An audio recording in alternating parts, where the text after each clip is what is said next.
Finding the courage to change. The 1,000-pound phone.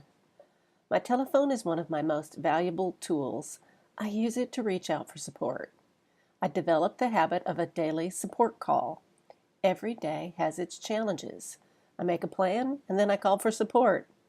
They are expecting my call, and I also support my friend. Most of the time, go make it happen is all the support I need.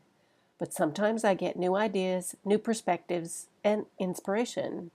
It's always so satisfying and delightful to be so inspired by my support call. The value of a simple phone call has been well documented in the 12-step groups. Call before you drink is part of welcoming a newcomer. But there is also a joke about the 1,000-pound phone. Picking up the phone and making that difficult call is just like trying to pick up a 1,000-pound phone. I have a habit of going it alone.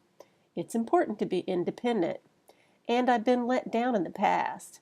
I've been abandoned and disappointed before. To protect myself, I've tried to be super independent, but my independence is an illusion. My home was built by others, and it's strong, sturdy, and beautiful. All of life's luxuries come from the efforts of others.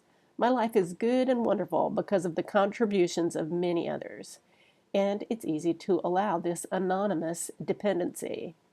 It's the intimate dependency, where I must be real and vulnerable, that's challenging. With practice, my phone has gone on a diet. It no longer weighs 1,000 pounds. I feel good when I call. I'm not bothering them. We feel good when we support each other.